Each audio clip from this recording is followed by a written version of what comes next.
What is up, everyone, and welcome to another episode of Personal Finance Boss. My name is Julian, and with me is Ali. And our topic for today is investing in your 20s. How to invest in your 20s, Yeah. or if you're in your 20s, or if you have a long time horizon to invest. I guess it's all the same thing, right? Mm-hmm. Yeah, I'd say so. So you're gonna have to talk a bit louder, Ali. I know. I'm talking louder. There Okay. we go. Okay, good.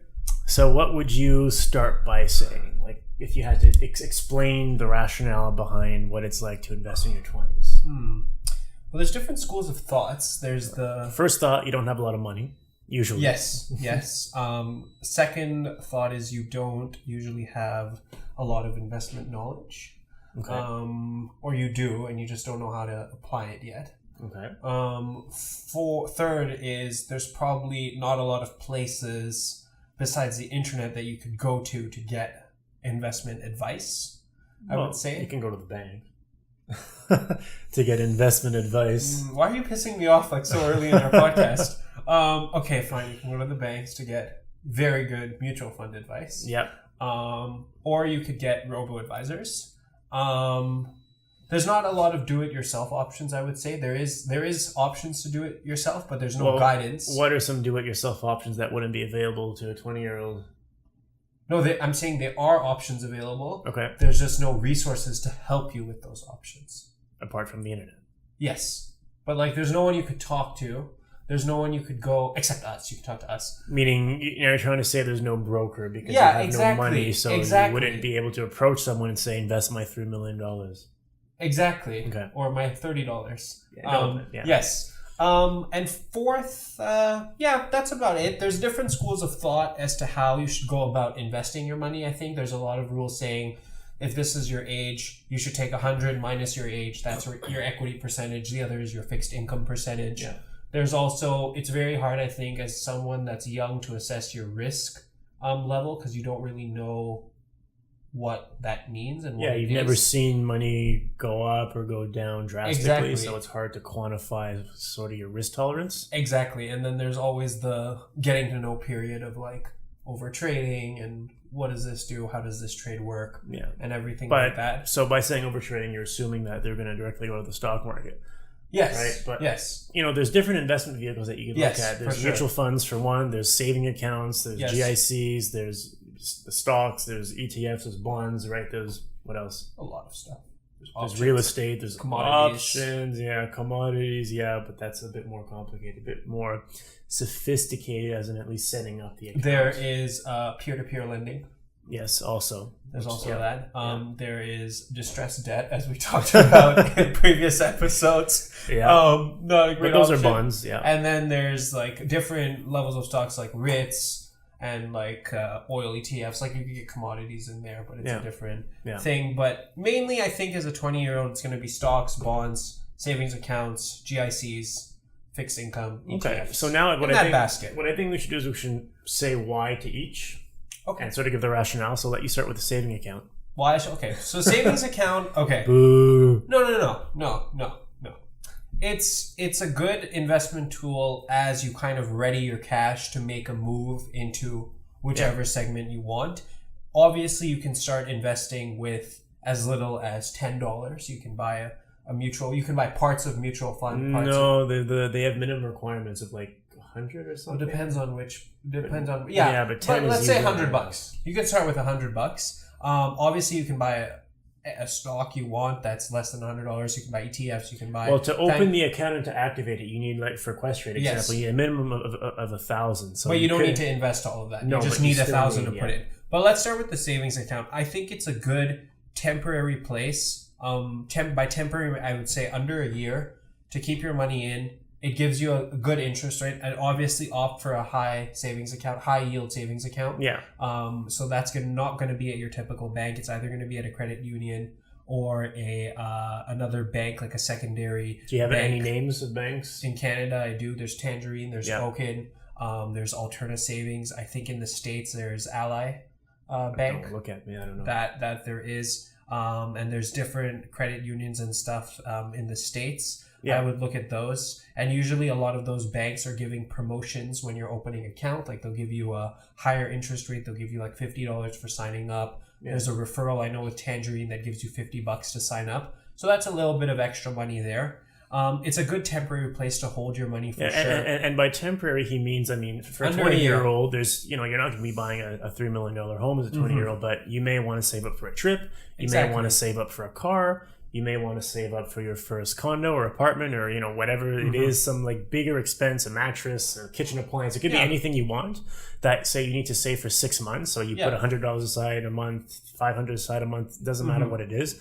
But money that you can't really afford to lose, but money that you need for sure in like the less than a year time frame. Exactly. Also, you can use it as an emergency fund. So you just save $500 on the side just in case something happens, right?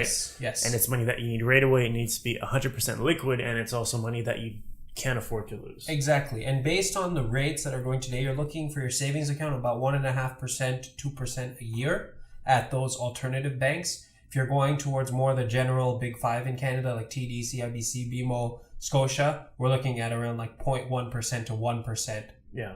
That's what you're looking at. Yeah. And I'm going to tie in GICs at the same time. GICs are they're the second category, because if you don't need your money in a year, like if you need it, you're saying I'm going to buy a car in 3 years or 2 years, and it's money that you can't afford to lose, then a GIC may be a good investment, because you're going to get slightly higher rate, and you're locking in your capital for a year, 2 years, or 3 years. And I'm also going to talk about an interesting strategy with GICs. Okay. So this might not work with all banks, but with some banks, and the one I work with, Oaken, if you're, let's say you know that your money is going to be in for 6 months, that it's going to be there, I wouldn't recommend in that case just leaving it in the account. I would actually recommend doing a 30-day GIC, because the rate is higher, and renewing that automatically for the 6 months. Okay. So you're going to get like 0.5 to 1% higher. Okay. Just doing that. Okay. And that is an easy way to make a little bit more, and the money is still secured. Yeah. Yeah. That's what I would recommend doing. And you can even, there's different strategies in GIC called laddering. So let's say you had $5,000, you'd invest that, let's say every 3 months, you'd put $1,000 at a 1 year, 2 year, or whatever term GIC you wanted. So it's kind of like dollar cost averaging. Yeah. But you're just hoping, like, with now the rates are going up, maybe in 3 months from now, it might not be 1%, it might be 1.25%. So I do 1,000 today, 1,000 in 3 months, 1,000 in 6 months. Yeah. And then that way you have that cash flow. And by GIC, it's a guaranteed investment certificate. Correct. Right? So it's guaranteed. You're not going to lose your money. You may make 0%, but you're not going to lose your money. That's the way we would. No, you're not going to make 0%. You're going to make the guaranteed rate that's there. Yeah, but sometimes there's no guaranteed rate. I've made 0% on GICs before. But that was probably a different GIC. That wasn't a generic, typical. It was a market-linked GIC. That's why. Yeah, but the important part with the GIC is that you can't lose money. Yes, principal is secured. You want to do it if you're going to be purchasing something in the near future, but not too near, and you want to make a bit more than a regular saving account or zero in a checking account. Yes. Okay. And it's always, even if you're the type of person that does not invest anywhere else besides savings accounts, and you know that the money is going to be allocated in a year or 2 years from now, don't just leave it in the savings account. At least opt for the 1 year GIC, so you're making that higher rate. Yeah. That's still secured. Yeah. Okay. Next one. Your ETFs. Next one in terms of time horizon and risk, what would you put? I think they're probably a mutual fund, I would say. Not bonds? A bond fund? Yeah, but again, it depends on the time you're getting the bond for. But bond, usually the thing is with... that's interesting. Because if you go in a corporate bond fund, the coupon or the yield, whatever, is 3-4%. Okay. Yes, there's risk. There's interest rate. But as a 20-year-old, would you take a corporate bond fund?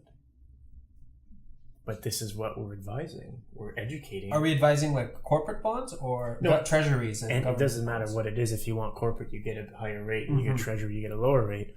But it's all in comparison to. It needs to be more than a saving in a GIC, right? Yes, of course. Yeah. So that's the next step in terms of return, risk, because finance is a very efficient industry. So if the return is higher, the risk is going to be higher. So yes, someone is building IKEA furniture in the background. Anyway, so Yeah, the next thing would be bonds, Okay. right? Yeah, so you can do T-bills. You can even go do a T-bill or a T-bond, T-bill, whatever. U.S. Treasury or a Canadian bond. What are they called? Canadian certificate bonds. Yeah, a government bond of Canada, whatever. And it'll give you a slightly higher rate than a GIC, right? Yes. But it's not guaranteed. Although betting on the Canadian or U.S. economy is pretty safe, but it technically isn't guaranteed. It is, yes, you're right. So it's a bit higher risk. But to be honest, between you and me, if you want to buy a car in 3 years, whatever, if you could choose a GIC or a bond, like a government bond, the amount of risk that you're taking on is practically the same.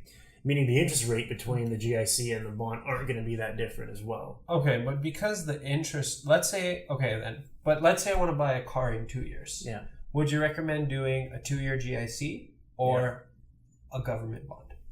For 2 years, a 2-year government bond? If the return is slightly higher on the government bond, then but what about the interest rate risk? Because if the interest rate goes up, if you buy a bond that matures in 2 years, yes, you're holding it till maturity, so it doesn't matter what the rate does. If you sell it halfway through the term, then the movement in interest rate will affect the price. Example, if the interest rates go up after the first year out of the 2 years that you're holding the bond for, the price goes down. So that'll affect you if you were to sell it after the first year. But if you're holding it till maturity, then you're going to make whatever the initial yield to maturity on the bond was when you purchased the bond. So that's why if you want to hold the money for 2 years, buy a 2-year bond. If you want to hold the money for 10 years, buy a 10-year bond. If you want the guaranteed rate. If you want to play on, rates are going to go up, rates are going to go down, then you can choose to roll over your bond, meaning you buy several shorter term bonds and you can buy again and again and benefit from the rate. But if you hold till the maturity, then it's practically guaranteed, right? Yes. Okay. So, and then the next thing would be like a corporate bond, just because it's the same principle, but it's just slightly lot more risky. So then that's when you have to start seriously contemplating the possibility that your invested capital will or can be lost. Yep. And as we mentioned in our distressed debt topic, there were only 2 companies, I believe, in the U.S. that had AAA credit ratings. It was Johnson & Johnson and Microsoft? Yes. I think? Yes. So those are the only 2. And there's different, I would say in corporate bonds, there's different levels of bonds you can buy, obviously, but like all organizations in the world offer bonds. If you go on, I know Questrade site, they actually have a huge pamphlet available of all the bonds there. So in Canada, for example, Highway 407 in Toronto issues bonds. Yeah. Hydro-Quebec issues bonds. Concordia McGill issues bonds, believe it or not. All the municipalities, all these little organizations that it doesn't really, you wouldn't really think of it like, oh, Concordia offers a bond, or McGill or Harvard offers a bond. And I think buying municipal bonds, they're not taxed or something? There's different rules, obviously. Like I know in Quebec, we have Fonds de Solidarité. They're treated differently in terms of tax because you're investing in the local economy and everything. So there's some benefits there, but there's different tiers within bonds, and like every other investment, there's different tiers within that investment class. So that's something to look at as well. The only problem with those 2, I would say, is it doesn't allow you to do like weekly contributions. Like if we're buying a GIC, Tangerine allows you to buy a GIC with $1 minimum. Other banks will be $1,000, $500 minimum. So it doesn't really allow you on a month by month basis to buy a GIC every month unless you're able to put away $500 to $1,000 a month. If we're going into other classes like ETFs, mutual funds, you can actually buy parts of units or 1 unit every week, let's say. So well, you can't buy part of an ETF. No, but a mutual fund you could. Yeah. Mutual fund, you're allowed to buy 0.5 of a unit, for example. And it allows you to do the weekly, monthly contributions and buy them. But for something that's linked to the stock market, that's not a bond fund because you can buy a bond ETF and that's pretty much linked to a bond fund. So then you can argue that, yes, I can contribute monthly to bonds, but it needs to be through an ETF. Yes. But still, it's traded in the stock market, so it could technically be slightly more highly correlated to the stock market than the bond itself. Just like a real estate investment trust is more correlated to the stock market, even though it invests in real estate. Since it's traded on the stock, if there's a panic or whatever and the stock market goes down, then the real estate investment trust will also go down, even if it shouldn't technically.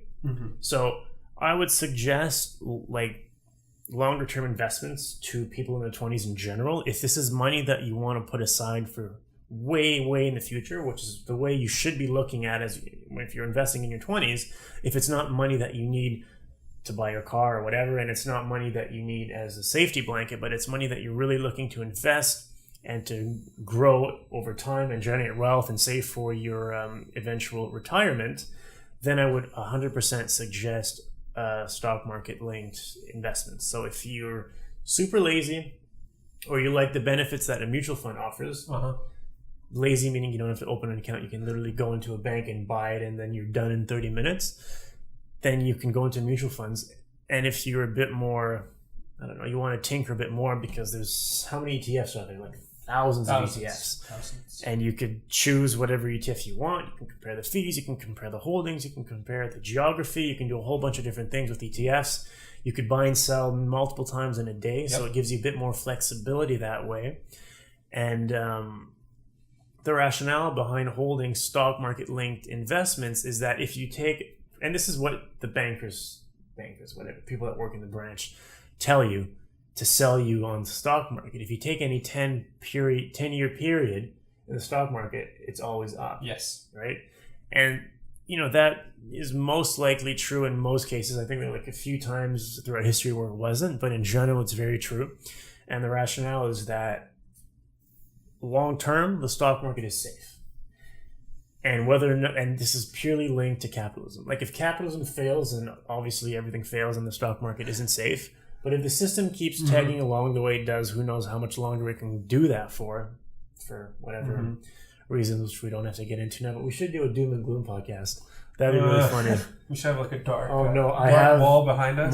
My neighbor, he spends a lot of time reading on like the worst case scenarios, and he scares you. He can entertain you for hours. So I should try and have him on at some point. Really interesting. But anyway, long story short, long term, stock market is pretty much the place to be for a 20-year-old because real estate's another great vehicle, but most 20-year-olds don't have the capital or the income to get into real estate. And God forbid they make a mistake on the only property that they buy, they're screwed, right? Because they're not buying 100 units and spreading out the risk over 100 units, they're buying one. So it's very risky. That let's say we have a 20-year-old. They have a very long-term, let's say they're 25. They've worked for 3 years. Yeah. They have their money set aside for their house.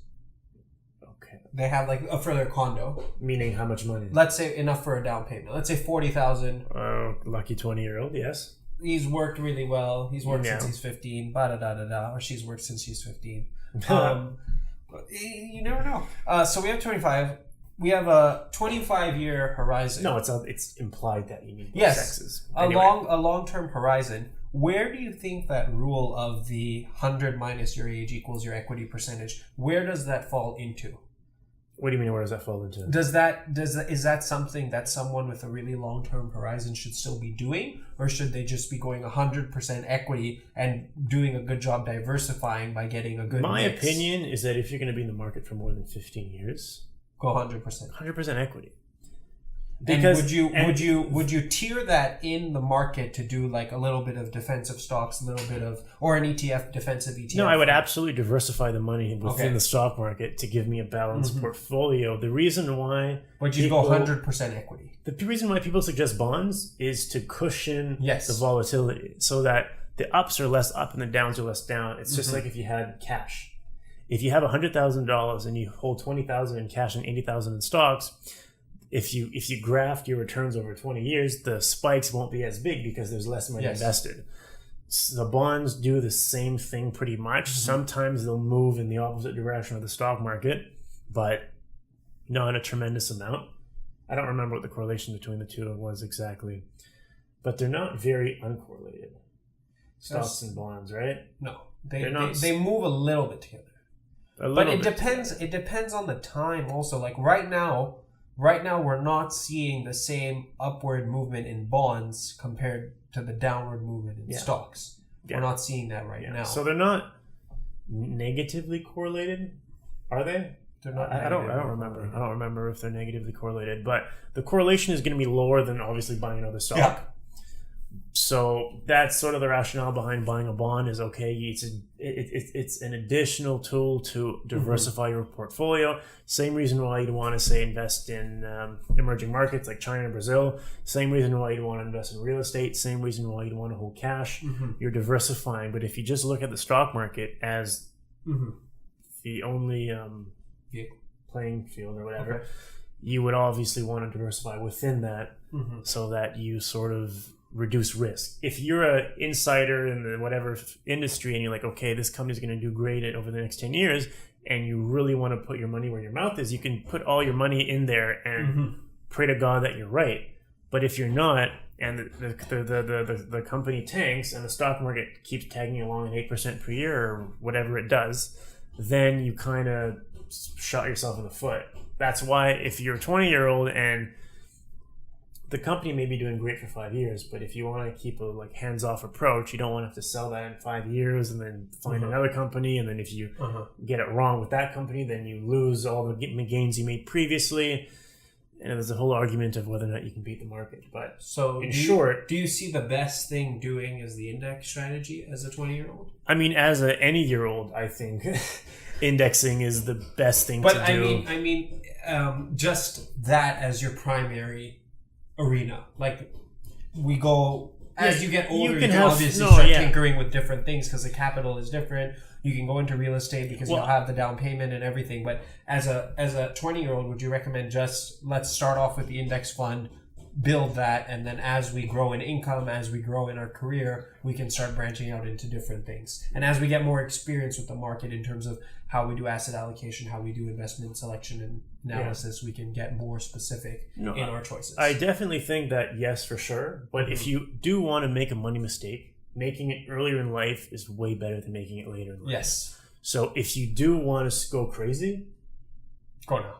In your 20s is the time to do it. You have very little responsibility. You have very little equity compared to what you allegedly have when you're 30 or 40 or 50. So losing 20% of your holdings isn't going to kill you. You don't have a house. You don't have kids. You don't have a wife in most cases. So you don't have to support. Times are changing. But they're changing for the getting kids older, I would think. Making a bad joke. Yeah, the classic Ali. Anyway, so... yeah, if you want to make a money mistake, like if you want to lose a whole bunch of money trading options, I would advise you do it as soon as possible so you have more time to recover. Because you do it now, you get it out of your system. 5 years later is when you start doing it seriously. You have still, 40 years or 35 years to compound your returns. If you do this later in life, you lose a lot more money and it's much more impactful. So for the people that don't, let's say I have someone that didn't start saving when they're 20. Yeah. Now it's 30. Yeah. Is it a different strategy going forward? Because now the responsibilities are higher. Probably they have a kid. They have a little bit more money, but now it's more about sheltering that than letting that grow explosively. It depends, because if they want to buy a home, they don't want to lose 30% of their portfolio in the stock market. Well, no one wants to lose that. Yeah, no one wants to, but especially if you're saving for something as big as a home and you say, oh, I can't buy a home this year because I messed up and I need to delay it by 2 years. It's a big thing. If you say, oh, I can't get my new sports car because, it's different. The impact is different. So it would be more conservative than a 20-year-old. So do you think the argument of let's sacrifice the growth to buy the house now, or sacrifice the growth to put away money that's secured, and then once we get the house, now going forward, all the income will be putting in the market. That depends on your risk tolerance. And on how badly you want a home now versus if the markets do poorly. If you time the purchase of your home solely based on where the stock market is, meaning if you think you're at a peak and there's going to be a recession and you want to buy your home at peak price, then sure, go ahead, buy your home and sell the stocks, and then you laugh when the stocks tank. You also laugh when your house price will tank, but whatever.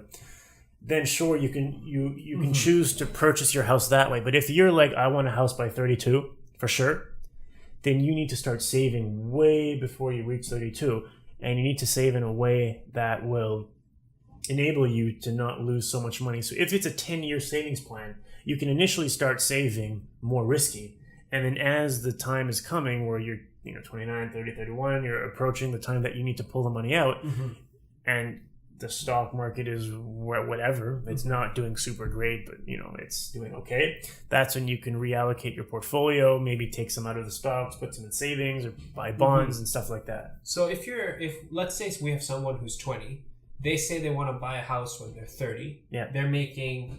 Let's say it's 23, you want to buy it at 33, so you finish school, you got a good job. Yeah.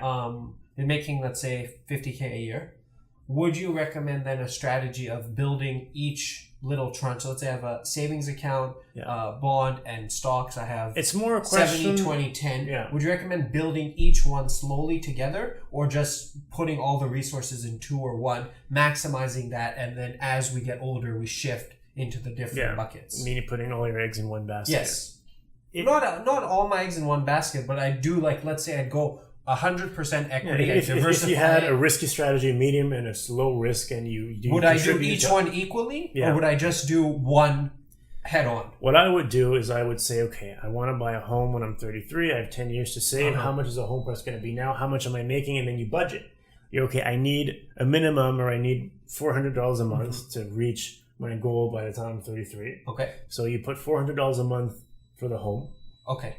For 10 years, which is very conservative. This is if you're not if you're risk averse, you don't want to take on too much risk, you do it that way. And then whatever money you have left over, you can say, okay, this is for my retirement. For my retirement, I'm retiring in 30, 40 years, whatever. So I can take a lot of risk. So I'll put it in high risk. And then I'm going to also need money for groceries, money for emergency. So I can put that in a saving account or a short-term GIC, depending on how much money you want to have in your rainy day fund. So that's if you're super risk averse. Let's say we're medium risk. Because let's say we assume medium risk for everyone. Medium risk, I would put all my money in the stocks for the first couple of years, depending on the state gradually shift. Yeah, depending on the state of the economy. And then if I buy a stock that shoots up, 20%, whatever, like it's unusual, you sell it, you take the gain, and you put that in a safer investment. That's also something I would do, but it's hard to do because we're just greedy. Human nature is very greedy. So you'd build each one, but one you put more effort in. No, medium, I would just all go equity at first. Okay. And then, 3, 4, 5 years later, depending on what the stock market's saying, I would start pulling money out and then building them equally. And the closer I get to the closing date on the home purchase, the more I would be putting in a safe investment. Mm-hmm. That's what I do. Good. Why do you always ask me questions? Because I'm thinking about the questions to help our viewers. Because I'm trying to think, what would these guys be asking us? Yeah. You can ask me questions. I don't have a question for you. I mean, what are you doing now? Are you planning on buying a home, or you're gonna? I think based on what you said, I'm probably a little bit less than medium risk because I'm trying to. Well, no, I'm not. I don't have like a savings plan allocated for a home yet. I do have an emergency savings account, which I'm just that I'm building. So that's my primary cash savings. But mostly, right now probably I'd say it's a 75-25 split between market stuff and the emergency. Okay. And then I have that would be the split, and like 5 to 10% probably for expenses and cash savings. That would be the split right now. No, it sounds about like you. Never thought of that actually. Yeah, more interesting. But then there's real estate, maybe. So, well, for sure. Exactly. So that's why now as I get more experience in the market, I'm tinkering with those numbers because if I want to buy real estate, I need cash. I don't. Yeah. RSP unfortunately does not really lend a big hand right now. Yeah. Except if it's an owner-occupied property, but. Now I'm trying to tinker with those percentages because if a real estate opportunity comes up, I can't say, oh, just give me 3 months, I'll have 5 Gs. No, kind of need it in a week, buddy. Yeah. So I'm tinkering with those things. I don't really have a lot of ETFs right now. Okay. I'm starting to, but I don't have, especially with the way the Toronto Stock Exchange has been going. I think we're at the point where it's ready to finally let's pick up, Okay. So I've taken that. I've bought a index for the Toronto Stock Exchange. It's probably like 50% of my RSP somewhere. Okay. One of the accounts. So I'm going into that a little bit more. I do see the point of the low fees and the ease of doing it. Yes. So ETFs, let's talk about those. So that would be our next category. I thought we did talk about them. Okay. So what would you add to it? Well, just comparing that with mutuals, probably. Yeah, no, we talked about that. Okay. I guess we're thinking about your questions, but we said that you can sell it right away, that the fees are lower, that they're trading on the stock market, that there's a lot of diversity, that you have access to a lot of stuff. So then my next question for you would be, yes. Let's say I had, what would you rather go to the bank because it's easier, sit down with one of their advisors, starting to save that way, or go with a robo-advisor?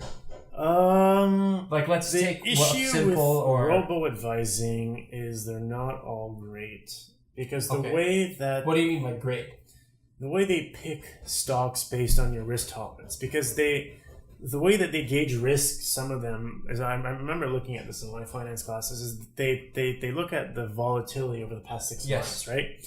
Or 3 months, or like over the past certain time period. And if the past time period wasn't representative of the actual stock itself, like Bell, it's a relatively safe stock, it's telecom, but it took a nosedive over the past, year or 2 years, they may put that stock as high risk, but it's a blue chip, right? Yes. It's a blue chip, they pay dividend, but they would classify that as high risk because they're looking at the past performance of the stock. But don't they always say past performance is not indicative of future performance? How do you want them to gauge the riskiness of a stock? It's not my problem. I'm paying them to do it. No, exactly. But that's how they do it. They look at past performance. Okay. They look at other things too, but that's an example of how something like that could mess up. Mm-hmm. And I'm not saying that it's always wrong. I'm not saying that there isn't any value to it, but you need to take robo-advising with a grain of salt. You can't just take whatever the software tells you as an absolute. Because depending on what happened in the past, year or whatever amount of time that they look at, it may impact the results. Mm-hmm. Mm-hmm. So, but then again, the person you go sit to and talk to at the branch knows nothing. You don't need to know anything about the stock market. You need to know how a mutual fund works, whatever. But you don't need to understand. You don't need to know what's going on in the economy. You don't need to understand the macro, micro levels of the. You don't need to understand anything.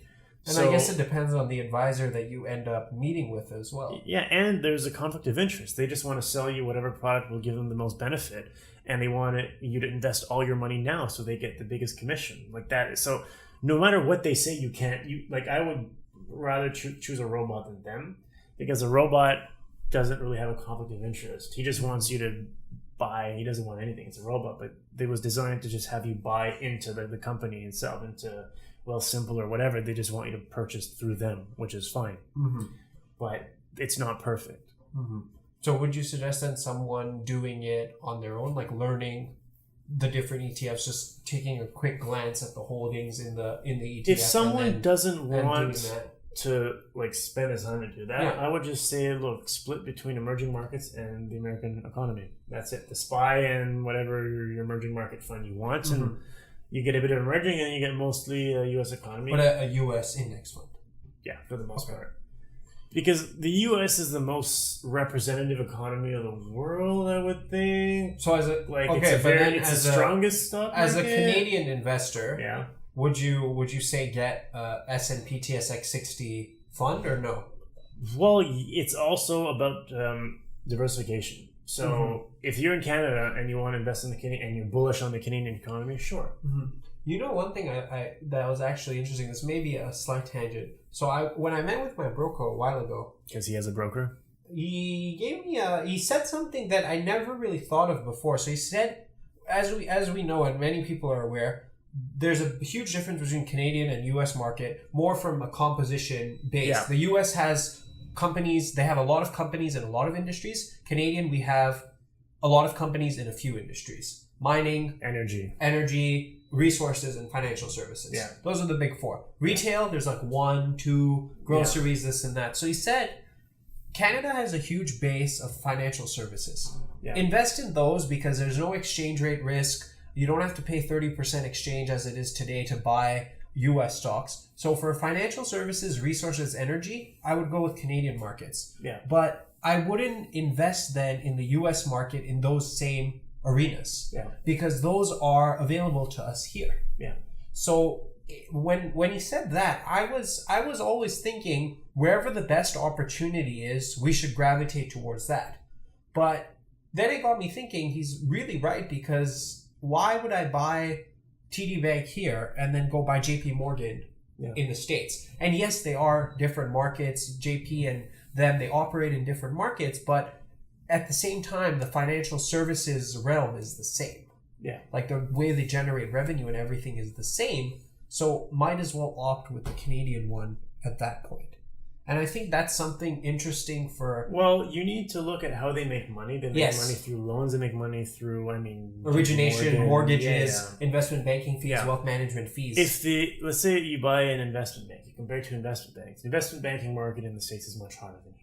So if I buy an investment bank. So the investment bank would probably be much more lucrative in the States. Yes, but Canadian, we don't have investment banks. No, I know, but like that's the example. If I bought Goldman and I bought TD, I would be buying two different companies. But if I bought TD and I bought JP Morgan or I bought Wells Fargo, now I'm more comparing apples to apples. Yeah. But then you need to look at how those two companies make money. Yes. Let's say banks only made money with loans for home mortgages, right?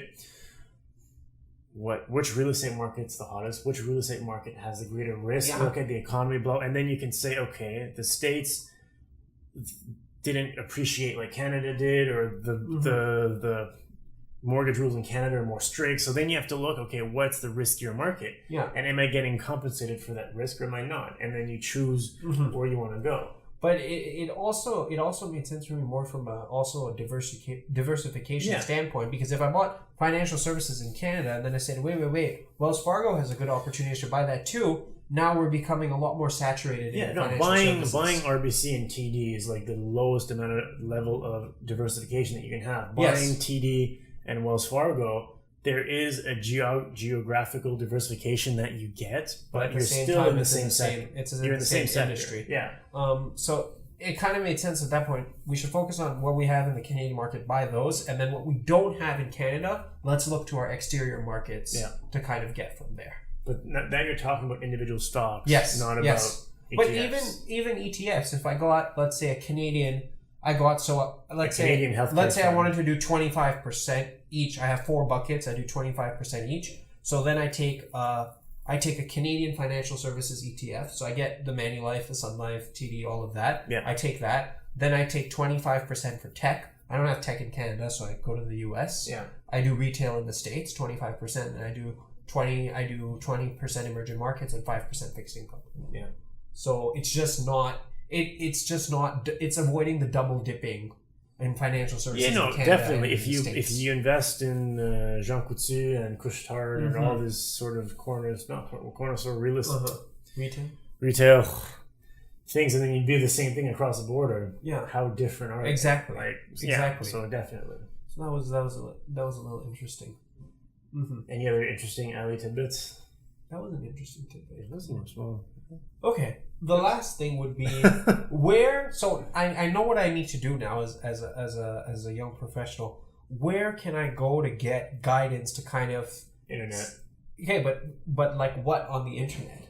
Should I? I mean, YouTube, blogs, articles. A lot of people, us, I wouldn't like if you need to understand where the conflict of interest lies when you go into institutions and you ask for advice, because it's like you go into a car dealership and you ask them questions about warranty and questions about the car. They're going to just, it's the best thing in the world. Nothing ever breaks. Like, no one ever is ever going to say anything bad about their product.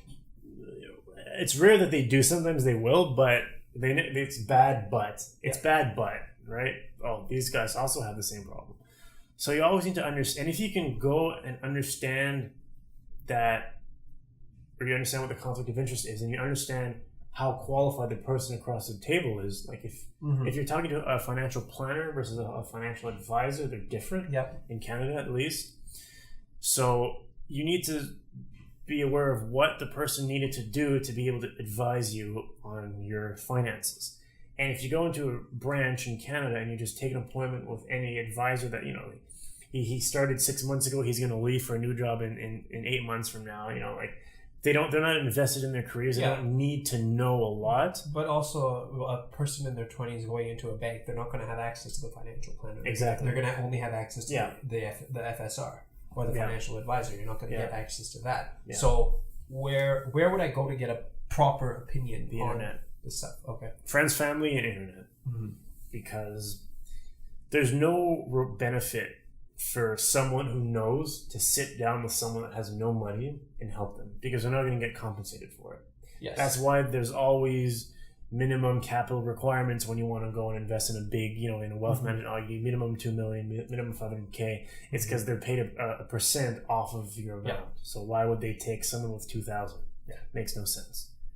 So because of there's definitely a lacking area in the sort of wealth management sector where people with no money but that are very interested can't get help by conventional institutions. They need to really do it on their own.